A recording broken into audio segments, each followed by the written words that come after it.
Nvidia's mining prohibition has been defeated. They've also been slapped with a fine from the SEC and AMD. Maybe you're going to slap them with some good GPU pricing. Let's get into the hot news, everybody. I'm your Brett host. We're going to be going over the hottest tech news that I can find on the internet while you enjoy your breakfast. And we're going to start off today talking about how Nvidia's LHR mining defeat has itself been defeated, brought to you by NiceHash. Which, in case you're not familiar, NiceHash is a program that a lot of just kind of regular gamers use to mine cryptocurrency on their computers because it just pays you out in Bitcoin and is the simplest way to do that.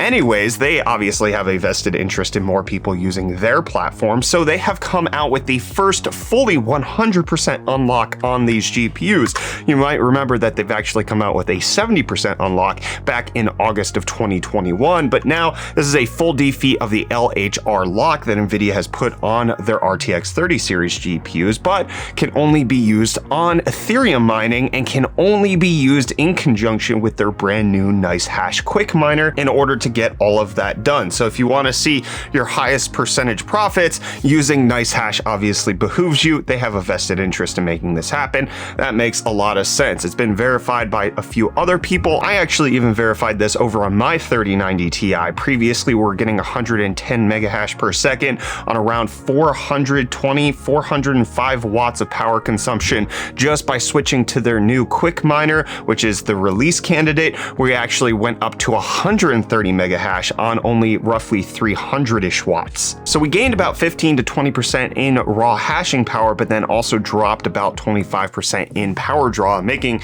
that card a lot more profitable on NiceHash's platform. But a lot of people out there saying that this isn't necessarily cause for concern when it comes to another GPU run, especially on the RTX 30 series, especially Tom Hardware saying gamers shouldn't be worried. Number one, because it only supports Ethereum, although I'm not necessarily sure that's a good argument because like Ethereum is the most popular one. But then also GPU prices are falling. We talked about in UFD deals last week that you could get in 6900 XT under MSRP. You could get a 3080 Ti at MSRP, and there is the upcoming proof of stake thing happening with Ethereum. However, as I've been saying for a while, I don't believe in proof of stake until it happens because it's been a few months away from launching, 4 years now, and it most recently got pushed back beyond June by one of Ethereum's developers. So there's no ETA on when that happens. This doesn't necessarily revolutionize anything. Just if you were using NiceHash already on an RTX 30 series card, you're going to get more mining performance out of it. Should you go out and buy a GPU to mine? Probably not going to make it all that much more worth it for you, but in case you weren't using your RTX 30 series card, maybe this will help out a little bit. And I do just want to take a quick second to address the people who say that, hey, you shouldn't be mining at all. I really honestly have no problem with the person who has a GPU in their system and wants to mine when they're not playing video games. That makes a lot of sense to me. Why not earn a little bit of cryptocurrency in your off time if the system's still functional to you? Different story from people who are buying thousands of dropship GPUs, at least in my opinion. But while we're talking about mining, it does appear like the SEC is convinced that Nvidia lied to shareholders with regards to how much money they made from miners back in 2017 or fiscal year 2018. The SEC saying that they failed to disclose just how much it impacted them, and thereby they're charging them with a $5.5 million fine, saying that crypto mining played a significant role in their surging revenue back in fiscal year 2018, which Nvidia declining to comment about their role in all of this, but obviously $5.5 million doesn't mean a whole lot to a company that just made $7.6 billion in revenue in their most recent quarter. And if we go back to that fiscal year of 2018, Nvidia was already making money hand over fist. Their full year revenue was $9.7 billion, up 41% from the previous year. They made $3 billion in net income. When a fine is that small, it is not actually a fine. It is not punitive. It is not going to deter them at all. It's simply the cost of doing business. Would you pay $5.5 million in order to make $3 billion? I think you would. However, this could potentially have some further impacts later on down the line. I'm not a lawyer, so I don't know the full ramifications of this, but you may remember that there was actually a shareholders lawsuit against Nvidia for over $1 billion because they were alleging that Nvidia did lie to shareholders with regards to how much money cryptocurrency was making up in their total revenue. Nvidia Nvidia ended up having that lawsuit dismissed because the judge came out and said that there was not substantial evidence by the shareholders to prove that Nvidia had actually lied to them about the crypto mining thing. Could this potentially lead to shareholders re-uptaking that lawsuit? I don't know if the law of double jeopardy here applies. I don't think it does, but they might have a better argument now that the SEC has officially fined them for the exact same thing. But while we're talking about GPU companies that you can't necessarily trust, let's shift focus over to Intel, who for the second time in just a few months has missed its own deadline that it set for itself with regards to its drivers. They had a self-imposed deadline by the end of April to add a UI option that allows users to toggle specific benchmarks optimizations on and off. Well, it's May. It's not here yet. They haven't done it. This is on top of the fact that they already missed a day zero patch for Elden Ring that they said that they were going to have with regards to drivers.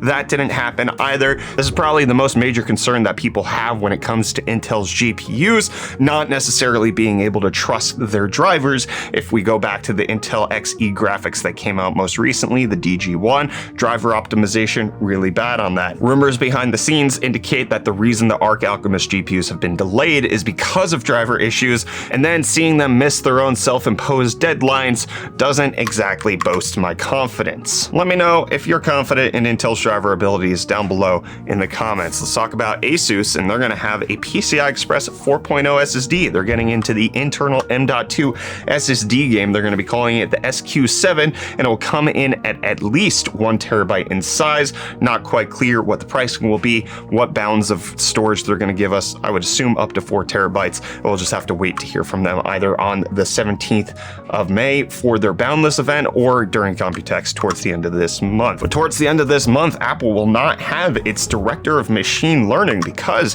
he has resigned from the company due to Apple's return to work policy that they were beginning to implement. Ian Goodfellow, the director of machine learning, somebody big in the world of neural networks, being called the father of general adversarial networks, says that he will no longer be coming back to Apple, especially because Apple has been trying to get people to return to work on April 11th, and then starting on May 23rd, they wanted people to come back into the office 3 days per week. Goodfellow says that he believes strongly that more flexibility would have been the best policy for my team, and somebody who's considered the father of GANs could probably get work anywhere he wants, and especially if he decides that he wants to work remote, he's probably going to be able to work remote, and this is probably Apple's loss for that. I'm actually curious to hear what your work situation has been. Obviously, with the COVID response, did you guys go full remote? Were you remote before that? And what is it now? I want to hear from you down below in the comments. But Xbox's future, it does look to be a little bit more remote because there's reports that they should be revealing their streaming device and TV app, which is supposed to be coming out soon so that you can actually stream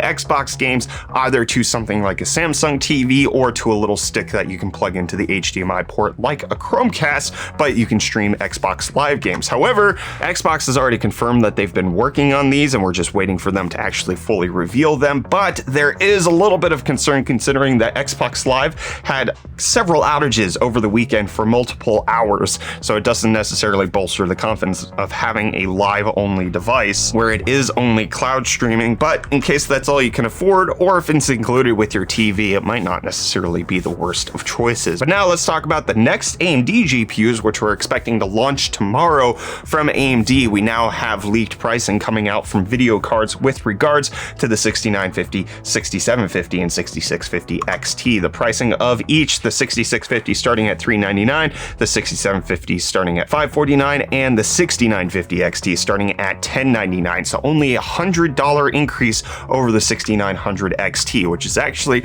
remarkably cheap, especially considering the fact, number one, the 6900 XT already beats the 3080 Ti, Nvidia's $1,200 GPU, but then also leaked benchmarks from the 6950 XT indicate that it's a decent step up from the 6900 XT, coming in at roughly 20% faster than the 6900 XT, at least in the TimeSpy benchmark, which puts it above the 3090 Ti, which costs $2,000. So a $900 delta between those two, and only a $100 increase off of what it's replacing. That seems to be a pretty good price to me. What do you think of these refresh GPU prices? I want to hear from you down below in the comments. And we'll see you right back here for hot news tomorrow, my friends. Cheers.